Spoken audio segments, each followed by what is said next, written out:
Now, we are approaching another of those awkward deadlines in the Brexit process. A European summit in June where we're told the whole process might be delayed or derailed unless there is serious progress on the vexed issue of the Irish border. The government is confident that there has been progress in other difficult areas, not least on the future rights of Europeans who live in this country and British citizens who live in the EU. But do those citizens now feel they can relax, that everything is sorted?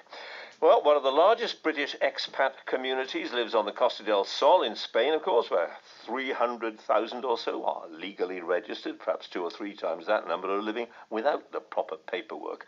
Our Europe correspondent, Kevin Connolly, paid them a visit. Right. Are you all ready to start the quiz? So if you're ready, number 1 on Only Fools and Horses. What name was Del? It is quiz night, the Cerros de la Guila restaurant in the cool hills of Mijas, high above the Costa del Sol. The teams of retired expatriates are finding it all rather reminiscent of Brexit.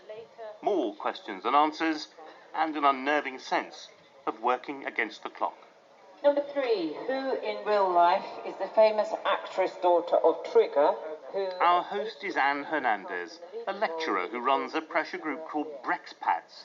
People who are starting to worry that with less than a year to go to Brexit, they still don't know what will happen to their residency rights here in Spain.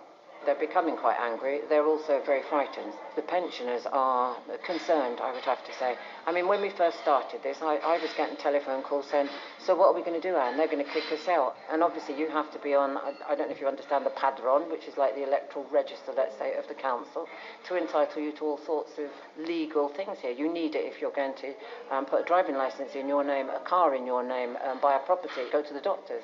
Anne and her fellow Brexpat, Victoria Westhead, say it's not that the British Embassy in Madrid isn't listening to them. It's just that clear answers are not emerging from negotiations in Brussels which seem distant and murky and slow. It's very difficult because we don't actually have a legal text to work from. We have the draft withdrawal agreement.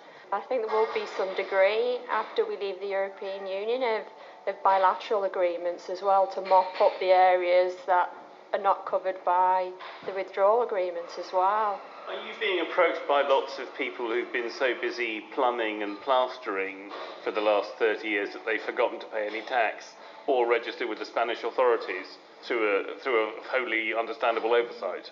Yeah, a lot of the work that's coming through now, people are beginning to realise that they really need to get their house in order in Spain, as Anne was saying, get on the padron before we leave, because for the people that don't, then they could be faced with a situation whereby they will have to prove that they have been resident and run around getting all the evidence together. Obviously, if they don't do that, there could potentially be problems in the future. Every British expatriate you meet here can give you an example of an issue which has yet to be explained or resolved or even negotiated. Alison and Steve Hyatt have 2 rescue dogs, Rocky and Mina. But the Hyatts have only British human passports, and the dogs are Spanish with European travel documents. So, will they retain their 4-legged freedom of movement after Brexit? They might, of course, but the Hyatts say it's the not knowing which is making life so hard for them. It's like most things in Brexit, nobody thought it was going to happen, so nobody actually investigated anything. So they could say, well, if it happens, this is what's going to happen. I mean, we've got the doggy passports, as you do, so that they can travel throughout Europe, as it stands now, without emotional trauma for both the dog and the owner about quarantine and the cost that's involved in it. So, after March the 29th next year, you're quite right to be worried, Rocky. What happens? We don't know. Nobody knows. It's like everybody's asking questions, but nobody can give an answer, no matter what it is we're talking about in Europe. The soft light of early summer is deepening the blue of the skies above the Costa del Sol and brightening the greens of the hills. It feels like a time for optimism. And there are optimists who think that all of these issues of residency and nationality and freedom of movement are probably being quietly sorted out by officials in Brussels, far from the glare of media scrutiny. But are they?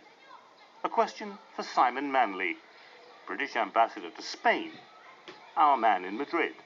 So I think the negotiations have been taking place at a level of pretty precise detail. And yes and no, we are aware there are issues around things like pet passports. I think as a general point, yes, these have been very detailed, very thorough negotiations with our European partners, and we have tried to ensure that in the course of them that we pick up all of the issues that people have raised with us in the course of more than 80 sessions with Brits up and down the breadth of Spain. 7 our winners with €24 are regulars. Well done.